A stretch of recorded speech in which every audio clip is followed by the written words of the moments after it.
انسانیت تک پہنچانے والے خالص نبیوں والے کام کی اس نورانی دینی اسلامی روحانی بابرکت برحمت گلشن میں آپ سب کا خیر مقدم ہے، استقبال ہے، خوش آمدید۔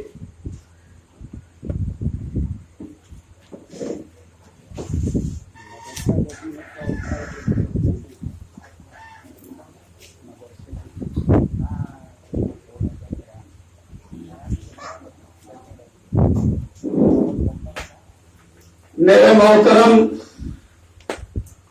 دینی بھائیوں اور بہنوں، آپ صلی اللہ علیہ وسلم نے جو بھی کام جس طریقے پر کیا ہے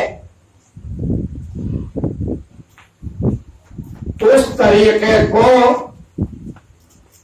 یا تو سنت کہتے ہیں یا آپ کا طریقہ کہتے ہیں۔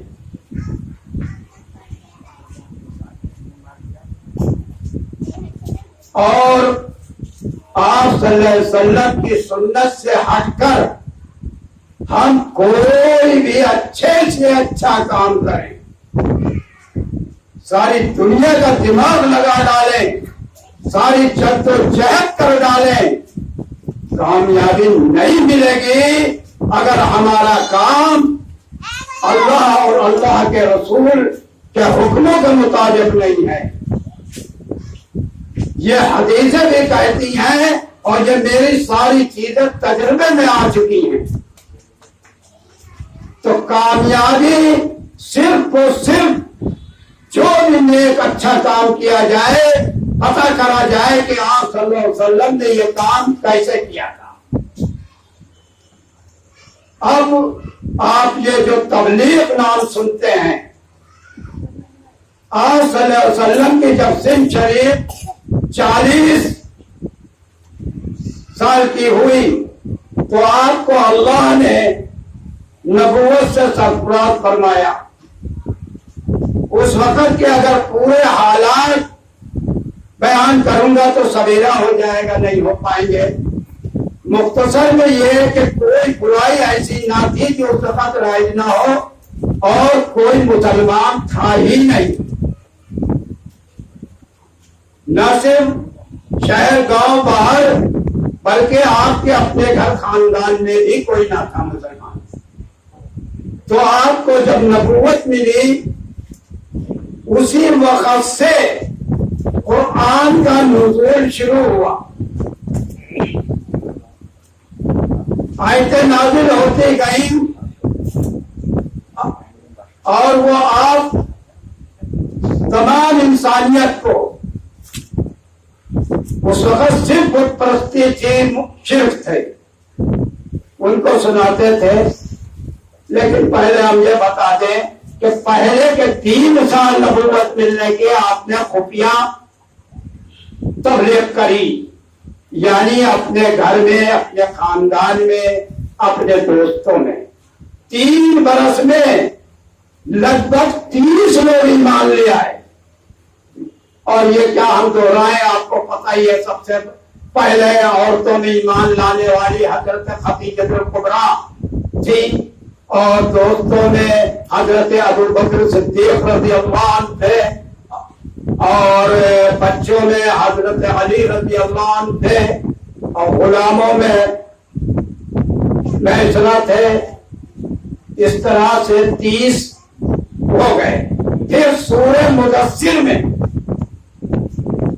آسمان سے آیت نازل ہوئی جس کا نام سورہ مدثر ہے۔ آیت نمبر 96 پر اللہ نے آپ صلی اللہ علیہ وسلم کو کھل کر تبلیغ کرنے کا حکم دیا۔ تو آپ صفا پہاڑی پر چڑھ گئے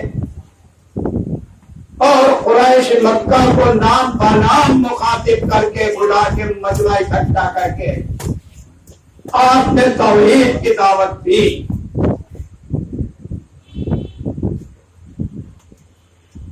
آپ کی تبلیغ کا طریقہ یہ تھا، اور اس وقت یہ تھا کہ جو بھی ایمان لاتا جاتا تھا وہ جہاں سے بھی ہو، جس محلے جس شہر سے ہو، وہ وہیں پر کھڑے ہو کر آپ صلی اللہ علیہ وسلم کے طرز پر تبلیغ کرنے لگتا تھا.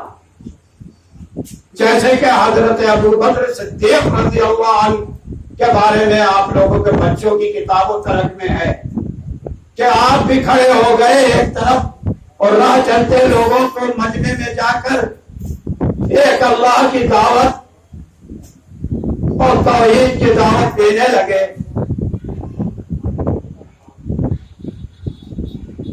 کیسی کیسی تکلیف پہ آپ کو اس قدر مارا گیا کہ شکل مبارک پہچان نہیں میں نہیں آتی تھی، لیکن حق اور سچ اللہ کا حکم بجا لائے اور عزم سے اب تک دین کو مٹانے کے لیے، اسلام کو مٹانے کے لیے منافقوں کی سازشیں، یہودیوں کی سازشیں جاری ہیں، جاری تھیں آپ صلی اللہ علیہ وسلم کے وقت میں بھی، اب اس سے زیادہ ہیں.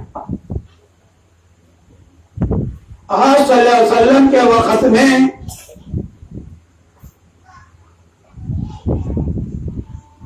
منافقوں نے ایک مسجد جس کا نام مسجد زراعت تھا، یعنی تکلیف دینے کی جگہ، وہ بنائی. آپ صلی اللہ علیہ وسلم سے یہ کہا، آپ صلی اللہ علیہ وسلم نے کہا دو مسجدیں ایک شہر کے بیچوں بیچ میں ہے، مسجد نبوی ہے، مسجد قبا ہے، کہ تیسری مسجد کی ضرورت نہیں ہے. لیکن انہوں نے یہ عذر پیش کیا کہ بہت سے پوڑیاں ہیں وہ دور نہیں جا سکتی، اس لیے نماز، تو آپ ایک بار اس کے اندر نماز پڑھا دیجئے تو اس کی بسم اللہ ہو جائے، اس میں خیر و برکت ہو جائے. لوگ یہاں نماز پڑھنے آنے لگے. آپ صلی اللہ علیہ وسلم نے اس وقت جنگ تبوک کی تیاری میں تھے، سفر پر روانہ ہونے والے تھے. آپ نے کہا بعد میں سوچا جائے.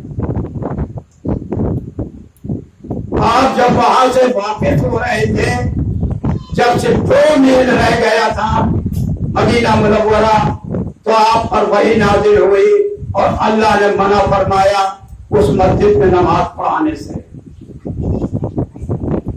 اور وہ مسجد مسمار کر دی گئی. آپ صلی اللہ علیہ وسلم کے حکم پر آگ لگا دی گئی اس مسجد کے اندر. کیوں؟ کیونکہ اس کی بنیاد پڑی تھی کہ یہاں سے بیٹھ کر ہم اسلام کی مخالف کاروائیاں کریں گے اور اچھے کوئی تصور نہیں کر سکیں گے کہ یہ کام مسجدوں سے ہو رہا ہے گمراہ کرنے کا.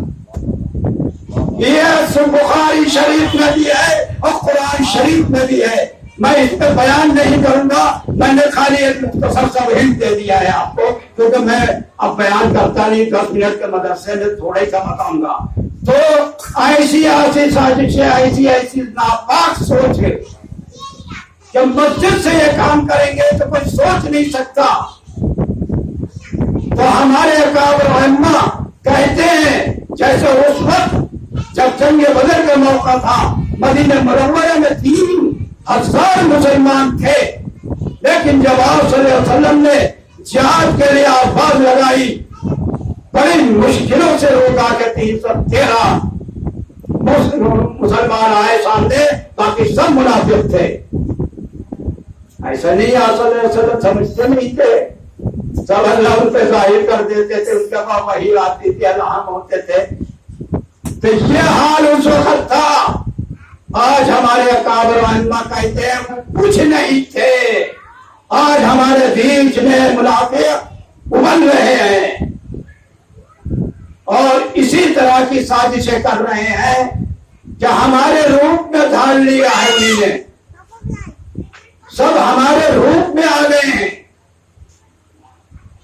اب ہم کیسے پہچانے کون منافق ہے، کون مسلمان ہے، کون یہودی ہے؟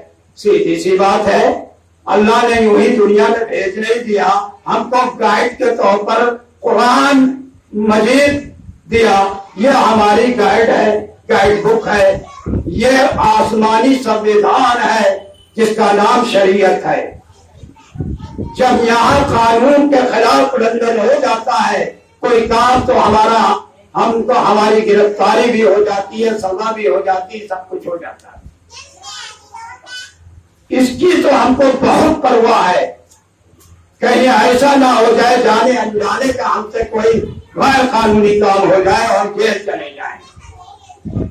لیکن وہ سب سے بڑی عدالت جہاں سے سب آئے ہیں اور ہر ایک کو وہاں واپس جانا ہے، اپنے ایک ایک لمحے کا حساب دینا ہے۔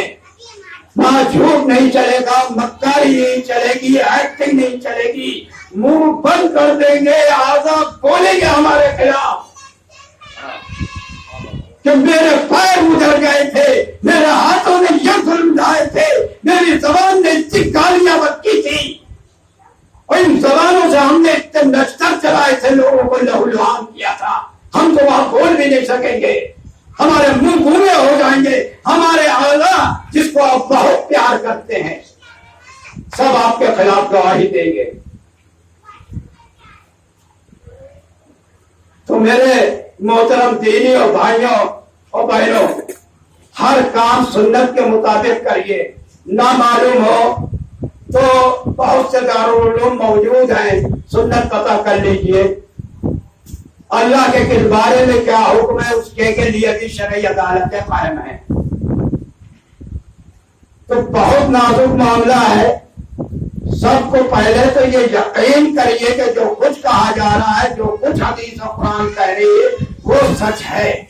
اگر یہ دل سے گونجے سے آپ مان رہے ہیں کہ یہ سچ ہے تو آپ خدا غلط کام نہیں کر سکتے۔ ابھی میں آپ سے کہوں کہ اس راستے پہ مت جانا، آگے پاگل کھڑا ہے بندوق لیے تمہیں گولی مار دے گا، جا کے دکھائیے بھی اس راستے پہ نہیں جائیں گے۔ ساری دنیا کا شہنشاہ، ساری کائنات کا مالک اللہ، جس کے ہم بندے اور غلام ہیں، دنیا میں کسی کلام کو برتری نہیں ہے۔ جب اس سے بڑا کوئی نہیں تو اس کے کلام سے بڑا کوئی نہیں ہے۔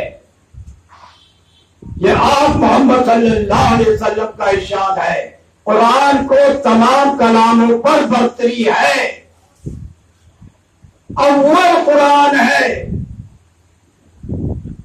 اور ابھی ہم نے کہا کہ سنت سے آخر آج ہمیں کامیابیاں کیوں نہیں ملتی ہیں؟ ہر طرف تقریریں ہوتی ہیں، ہر طرف وعظ ہوتے ہیں، سب کچھ ہوتا ہے، لیکن کچھ فائدہ نہیں ہوتا ہے۔ ٹٹولیے، کھنگالیے کتابوں کو، اور کتابوں کو تو بعد میں کھنگالیے، پہلے کتاب کو کھنگالیے، یعنی قرآن جو مکمل سنویدھان ہے شریعت کا، کون سے راستے پہ جانا ہے، کون سے راستے پہ نہیں جانا ہے، کس برائی کا سامنا کیسے کرنا ہے۔ تو میں ہر اپنے بیان سے پہلے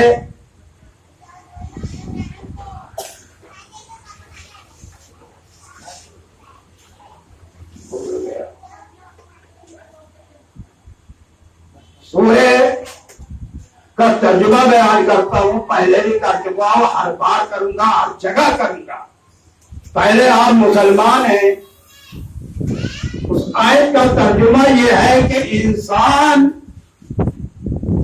کی سب سے بڑی کمزوری جان و مال کا نقصان، بلکہ تمام کمزوریوں کی جڑ جان و مال کا نقصان ہے۔ اسلام ہم سے جس طرح ایمان لانے کا مطالبہ کرتا ہے اس میں بنیادی طور پر یہ بات شامل ہے کہ زندگی اور موت اللہ کے قبضے میں ہے، نفع اور نقصان سب اللہ کے ہاتھ میں ہے.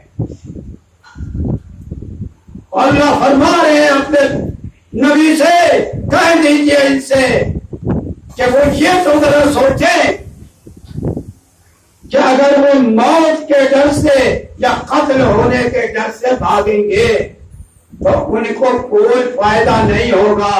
ان کو بتائیے کہ اگر اللہ یہ چاہے فلانے کو کوئی فائدہ پہنچ جائے تو وہ کس کی ہستی ہے جو اس کو روک سکتی ہے؟ کوئی نہیں ہے. اور اگر اللہ چاہے کسی کو نقصان پہنچ جائے تو کون ہے جو اللہ سے اسے بچا لے گا نقصان سے؟ یہ ہے اصل ایمان. یہ تھے مسلمان. نہیں ہوں گے اب. وہ تربیت صلی اللہ علیہ وسلم نے قرآن سے کی تھی صحابہ کی. یہ میں اسی میرے دیوان سورت کا نام نہیں بتا پا رہا ہوں. اس کا یہ ترجمہ ہے. اس کا یہ ترجمہ ہے. ایک طرف آپ زبان سے تو سب کہتے ہیں، یہ خالص زبان کے کہنے سے کوئی فائدہ نہیں. آپ کے عمل چیخ چیخ کے کیا کہتے ہیں. ابھی شادی بیاہ کا وقت آ جائے، لڑکا کتنا کماتا؟ 5,000 ہے. 5,000 میں تو ناشتہ بھی نہیں کرا پائے گا لڑکی کو. کہاں گئی وہ دعویٰ کہ رزق اللہ کے ہاتھ میں ہے؟ کہاں گیا؟ کھل گئی نا کوئی. تو اپنے اعمالوں کو ٹٹولیے، وہ سنیے جو آپ کے عمل کہہ رہے ہیں. زبان کی کوئی وہ نہیں ہے. اگر زبان کی ہوتی دن بھر میں کتنے ہندو ہم کو السلام علیکم کہتے ہیں اور ہم ان کو جواب بھی دیتے ہیں، اور کتنے ہندوؤں کو ہم نمستے کرتے ہیں. نہ وہ مسلمان ہو جاتے ہیں نہ ہم ہندو ہو جاتے ہیں. کیوں نہیں ہو جاتے؟ کیونکہ ہم زبان سے کہتے ہیں، اندر سے ہی، دل سے نہیں کہتے ہیں. تو وہ تربیت صحابہ کی تھی. آپ صلی اللہ علیہ وسلم کے ایک اشارے پر اپنے جسم سے کھا لیں، توڑ کے ڈال دیں. وہ صرف قرآن میں ملے گی. وہ صرف طاقت، وہ پاور قرآن میں ہے. اپنا رشتہ پاور ہاؤس سے جوڑیے. آپ اپنا کنیکشن تو کرائیے پاور ہاؤس سے. قرآن اللہ کا پاور ہاؤس ہے. اس سے جڑیں گے تو طاقت ملے گی. کسی بھی قرآن والے سے کوئی ٹکر نہیں دے پائے گا. اگر ہم پر مثالیں طاق دی جائیں میرے ایمان کو ختم کرنے کے لیے تو مثالوں کے پرچے ہو جائیں گے، میرے ایمان کو خراش نہیں آئے گی. یہ ہے ایمان قرآن کا. یہ ہے اصل عقیدہ. یہ ہے اصل مسلمان.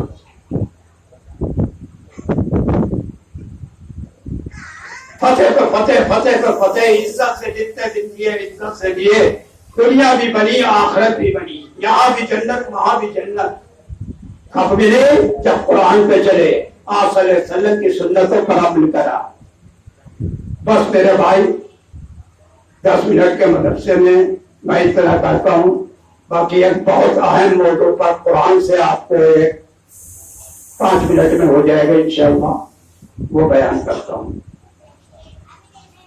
وہ چیز کی بھی معلومات بہت ضروری ہے. آپ سب کو پتا ہے کہ میں وہ نہیں بولتا جو سب بولتے ہیں، میں وہ نہیں کرتا جو سب کرتے ہیں، میں بجنے کے پیچھے نہیں جاتا. میں صرف اللہ کی کتاب جو کہہ رہی ہے اس کی اتباع کرتا ہوں اور آپ صلی اللہ علیہ وسلم کی جو سنت ہے اس پہ عمل کرتا ہوں. بس یہ ویلا چلا جا رہا ہے، لاکھوں لوگ یہی کر رہے ہیں. تو اس کا مطلب یہ ثبوت نہیں ہے اس بات کا جو صحیح جا رہے ہیں. یہ ثبوت نہیں ہے اس بات کا کہ وہ صحیح جا رہے ہیں. سب سے بڑا گروہ دنیا کے اندر شیطان کا ہے، سب سے بڑا. تو کیا شیطان صحیح ہے؟ شیطان کو تو کام سے بھڑکانا ہے، بہکانا ہے، گمراہ کرنا ہے اور دوزخ تک پہنچانا ہے. یہ کام ہے شیطان کا، اور سب سے بڑا گروہ اسی کا ہے. تو کیا ہم اس کے پیچھے ہو جائیں؟ اللہ نے ہم کو کتاب دی ہے، گائیڈ بک دی ہے. انجان جگہ تھی ہمارے لیے دنیا. جب ہم کسی بھی جگہ گھومنے کو جاتے ہیں بھول بھلیا تو ہمیں گائیڈ کرنا پڑتا ہے. وہ بتاتا ہے کدھر راستے پہ جاؤ، کدھر نہ جاؤ. اللہ نے بھی بھیجنے سے پہلے ہمیں گائیڈ بک دے دی. اور چلتے پھرتے آپ صلی اللہ علیہ وسلم ہمارے ہماری رہنمائی کی، اس کے بعد بھی اگر آپ گمراہ ہو تو ہماری قسمت ٹوٹی ہے۔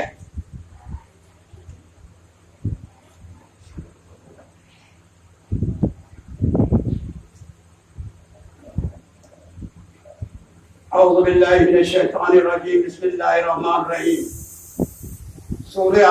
سورہ النساء پارہ 4 کی یہ آیت تلاوت کرتا ہوں، چھوٹی سی بالکل۔ وَآتُوا النِّسَاءَ صَدُقَاتِهِنَّ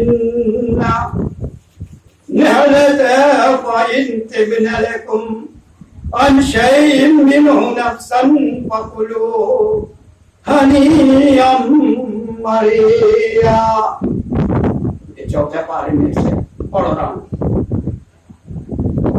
اور تم لوگ، اس کا ترجمہ، اور تم لوگ بیویوں کو ان کے مہر خوش دلی سے دے دیا کرو۔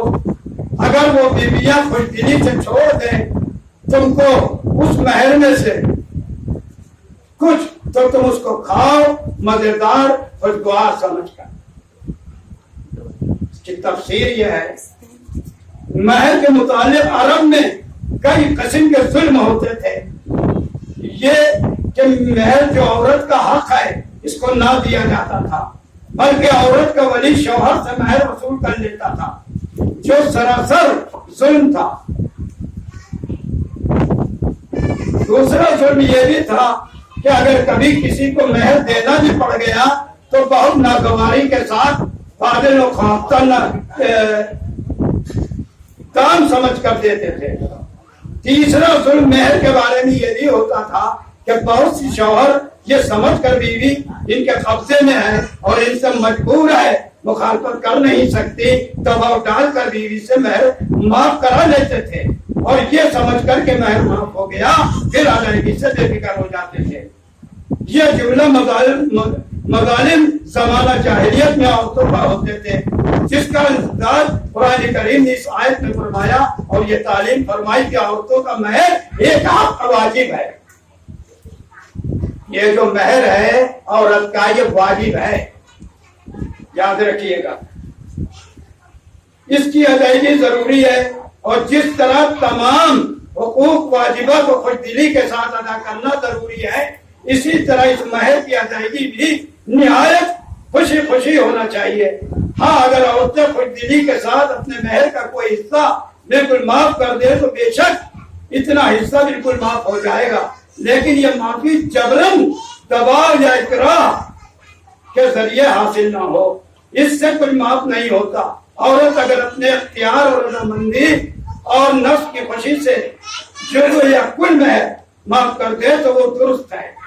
چنانچہ اس آیت میں ارشاد ہوتا ہے، وَآتُوا النِّسَاءَ صَدُقَاتِهِنَّ نِحْلَةً، اور تم لوگ بیویوں کو ان کے مہر خوش دلی سے دے دیا کرو۔ اس میں عورتوں کے شوہر بھی مخاطب ہیں اور لڑکیوں کا ولی بھی۔ شوہروں کا یہ حکم ہے کہ جن عورتوں سے نکاح کرو ان کے مہر خوش دلی اور رغبت کے ساتھ خود ادا کر دو، ہوا ان کا کوئی حامی تم سے تقاضا کرے کہ وصول کرنے والا ہو یا نہ ہو۔ اور لڑکیوں کے اولیاء بھی مخاطب ہیں کہ اگر لڑکیوں کے مہر ان کو وصول ہو جائیں تو یہ لڑکیوں ہی کو دے دیں اور ان کی اجازت کے بغیر اپنے تصرف میں نہ لائیں۔ تو اس آیت میں ایک حکم مردوں کو یہ ہوا کہ خود عورتوں کو ان کے مہر خوش دلی سے ادا کر دیا کریں۔ آگے دوسرا حکم و مسئلہ ارشاد ہوتا ہے، فَإِن تِبْنَ لَكُمْ عَنْ شَيْءٍ مِّنْهُ نَفْسًا فَكُلُوهُ هَنِيًّا مَرِيًّا، پھر اگر وہ بیویاں خوش دلی سے چھوڑ دیں تم کو اس مہر میں سے کوئی جزو، اور یہی حکم کل کا بھی ہے، تو اس حالت میں تم اس کو کھاؤ پرتو مزیدار خوشگوار سمجھ کر۔ یعنی عورت اپنے خوشی سے اپنے مہر میں سے کوئی مقدار شوہر کو معاف کر دے، اور یہی حکم پورے مہر کا بھی ہے۔ یا عورت مہر لے کر پھر شوہر کو حوا کر دے تو اس کا قطعاً کوئی حرج نہیں ہے، شوہر کو اجازت ہے کہ اس کو خوشی سے کھا لے۔ ایسے مہر کے لیے جو عورت خوشی سے معاف کر دے، یہاں دو لفظ استعمال ہوئے ہیں، ایک ہنیئن، دوسرے مریئن۔ ہنیئن اس کھانے کو کہتے ہیں جو لذیذ ہو، طبیعت اس کو رغبت کے ساتھ قبول کرے، اور جو کھانا ہضم ہو کر بخوبی جسم و بدن اور موجب صحت ہو۔ وہ مرین ہے تو خوشی سے معاف کیے ہوئے مہر کو ایسا بتلایا گیا ہے جیسے کہ وہ کھانا لذیذ اور خود ذائقہ بھی ہو اور طبیعت کو بھی پسند بھی ہو اور پھر بخوبی ہضم ہو کر باعث صحت و قوت بھی ہو. اسی سے اس کے برعکس بھی سمجھا جا سکتا ہے، یعنی جو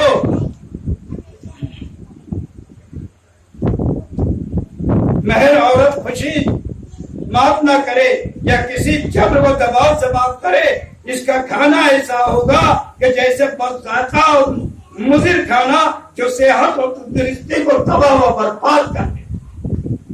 لہذا اگر شوہر نے کچھ زور اور دباؤ ڈال کر یا دھمکا کر یا دکھ کر کے عورت سے مہر معاف کرا لیا تو ایسے معاف کرانے سے معاف نہیں ہوگا اور وہ عند اللہ اس کے ذمہ ادا کرنا واجب ہوگا. مہر کی مقدار آئیے اب اچھوں کو نہیں معلوم، قرآن سے ہو رہا ہے، انگلی رکھ کے باقاعدہ صورت بتا کے بتاتا ہوں کہ یہ نہ کہے اپنی طرف سے کچھ کہہ دیا. اس آیت سے ایک نتیجہ یہ بھی کیا جا سکتا ہے کہ جب مردوں کو خوشدلی اور بطیت خاطر مہر ادا کرنے کا حکم ہے تو پھر مہر اتنا ہی مقرر کرنا چاہیے جو شوہر خوشدلی، توجہ فرمائیں، اتنا مہر مقرر کرنا چاہیے جو شوہر خوشدلی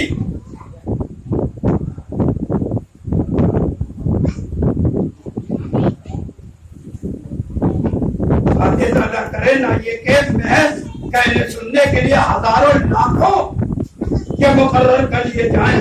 یہ لینا تو ہے نہیں، تو پھر مہر کتنی ہی بڑی مقدار مقرر کر لینے میں کیا حرج ہے. حدیث میں ہے کہ حضرت عمر رضی اللہ عنہ نے فرمایا کہ خبردار مہر بڑھا کر مت ٹھہرا. تو اس لیے کہ اگر یہ عزت کی بات ہوتی تو دنیا میں اور تقوی کی بات ہوتی تو اللہ کے نزدیک تمہارے پیغمبر صلی اللہ علیہ وسلم اس کے زیادہ مستحق تھے. اگر یہ عزت کی بات ہوتی، میں اللہ کو گواہ دوسرے تو سنت کے خلاف جا رہا ہے. ابھی ہم جگہ کامیابی ملی نہیں، مجھ کو معلوم نہیں کہ رسول اللہ صلی اللہ علیہ وسلم نے کسی بیوی سے نکاح کیا ہو. توجہ فرمائیں، کسی صاحبزادی کا نکاح کیا ہو 12 اوقیہ سے زیادہ پر، مطلب اپنا یا اپنی صاحبزادیوں کا نکاح کسی کا بھی 12 اوقیہ سے زیادہ پہ نہیں کیا. اور بعض روایت میں 12.5 اوقیہ ہیں. اب سن لیجیے، آگے دھیان سے لکھ لیجیے گا، جو ہمارے سکے کے حساب سے 150 روپیے کے اندر ہی اندر رقم ہوتی ہے. کہے سے 12.5 اوقیہ سے، نہیں تو 12 اوقیہ ہے. دوسری روایت سے 12.5 ہے تو اس کا 150 روپیہ. اب جہاں تک مہر کے کما سے کم اور زیادہ سے زیادہ ہونے کا سوال ہے کہ امام شافعی رحمۃ اللہ کے نزدیک مہر پیسہ تو پیسہ یعنی بہت کم قیمت چیز بھی ہو سکتی ہے، مگر ہمارے امام ابو حنیفہ رحمۃ اللہ علیہ کے نزدیک مہر کا کم سے کم درجہ 10 درہم ہے، جس کو علماء نے لکھا ہے کہ تقریباً 350 روپیے کے برابر ہے. اور زیادہ کی کوئی حد نہیں، جتنا بھی مقرر کر لیا جائے گا اس کا ادا کرنا ضروری ہے اور واجب ہوگا. سوائے صورت کے کہ جو آیت میں ارشاد ہوئی، یعنی عورت خوشی طیب خوشی سے نفس سے خود اپنا سارا